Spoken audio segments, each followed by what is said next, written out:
And we'll begin by talking about stereotypes. Stereotypes are overly simplistic expectations of people based on one superficial characteristic or a set of superficial characteristics. It's basically, we assume that everyone who has a certain characteristic thinks or acts or behaves or feels in the same way. In grad school, I did a lot of research on older adults, and there's a lot of stereotypes about older adults, that they're slow learners, that they don't understand technology, that they're sick and grumpy all the time. So we have all these stereotypes of older adults. And of course, there's a diverse range of older people, just like there's a diverse range of younger people. But that is what a stereotype is. It's when we assume something about people based on a superficial characteristic. Stereotypes are functional. There's a reason that human beings evolved to have stereotypes. If I have a stereotype that all tigers are dangerous and I avoid all tigers, that's probably going to be a good stereotype. Now, there might be a couple tigers out there somewhere in the world that are not dangerous, that are like really friendly and just want to they're stalking me through the jungle because they want to hang out. They need the company. They want to nuzzle with me. But if I go up to every single tiger and try to figure out, is this a dangerous one or a friendly one, that's not going to turn out well for me. I'm going to get eaten and mauled, right?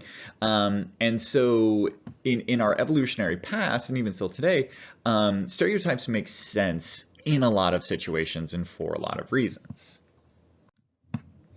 But stereotypes are by definition limited. They're expanding upon a superficial characteristic, and they're often wrong or incomplete. When I was in grad school, my girlfriend was 6'3", so very tall. And when we first started dating, people would come up to her in public and they'd be like, "Oh, do you play basketball? Do you play volleyball?" And she'd always be like, "No!"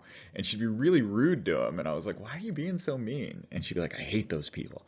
And then after we've been dating for a year or two, and this happened constantly, people would come up to her and I'd be like, "No, she doesn't play sports." Because it just gets so annoying when people are assuming they understand this thing about you or they know this thing about you based on a single characteristic, which in this case was not even accurate. So stereotypes can be functional, but they can also be very limited.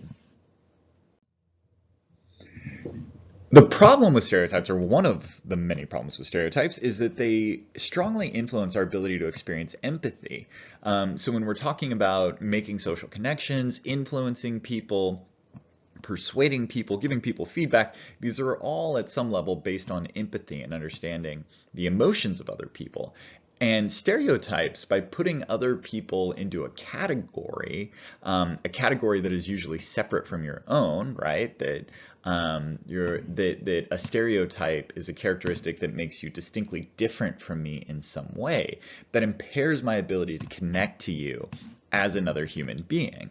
And they actually did a study, to understand how powerful this is.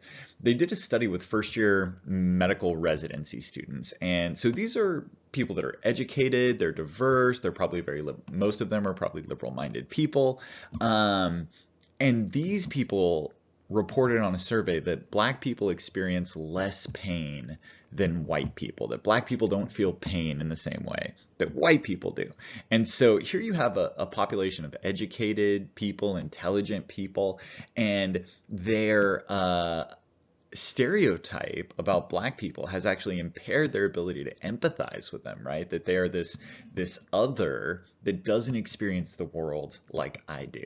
And so stereotypes can really cause distinctions, cause us to perceive distinctions with other people when no such distinction exists. And if you're wondering, that is absolutely not true. Black people feel pain the same level as white people do. And so you always have to be very careful. We see this in politics. Trump has been doing this a lot recently when he's talking about immigrants. There's this strong effort to dehumanize them, right? We talk about them in terms other than human, which makes our behavior towards them more acceptable. So calling them animals. Before that, it was illegal aliens, right? Which is still this kind of dehumanizing term. And so it's trying to take away people's empathy towards this group of people by describing them in ways that are non-human. And so if you were to hear that, half a dozen children had died in federal custody because, of the flu and access to basic medicine and food and cleanliness, you'd be horribly in uproar about that. But if you hear that half a dozen immigrants, half a dozen of these animals died in custody, then people don't have that same reaction. And so stereotypes and this dehumanizing language is a way to undermine empathy towards people. Stereotypes powerfully influence how we interpret behavior. So there are a ton of studies showing that if a black man and a white man perform the same behavior, whether it's like standing too close to someone or using a loud voice or things like that, when a black man does it, it will be perceived as hostile, aggressive, and violent. Whereas when the white person does it, it isn't perceived as strongly in those ways. And so the mere fact that it's a black person performing those behaviors, we have stereotypes about black people in our culture. And so it influences how we interpret behavior. And of course, we see that in all the police killings of black men, where when a white man goes for his wallet, that is not perceived as threatening. But when a black man goes for his wallet, it's like, oh, is it a gun? Is it a knife? Is it a weapon? It's that same behavior, but because of our stereotypes, it's perceived more violently.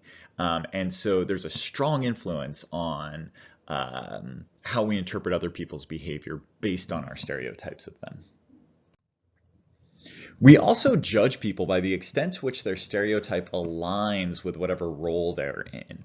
So in American culture, women are stereotyped as emotional and nurturing and subservient, whereas men are stereotyped as bold, powerful, decisive. Now, if we were to put someone in a leadership position, when we think of leaders, there's much more overlap between our stereotypes of men and what we expect of leaders. So leaders are supposed to be bold and decisive, just like men are. There's much less of a overlap between the behaviors we expect of women and the behaviors we expect of leaders. And so when women are put in a leadership position, they are usually either the perception of them is usually negative if they act in ways that are expected of leaders, because that contradicts what we expect of women. And if they act in ways that are expected of women, then that contradicts what we expect of leaders. And so when a woman is in a leadership position, they're often criticized for being either too leader-like and not fulfilling their gender expectations, or to quote woman-like and not fulfilling their leadership role expectations. And so the stereotypes we have of people influence how we perceive them and how we perceive how effective they are at the jobs that they do.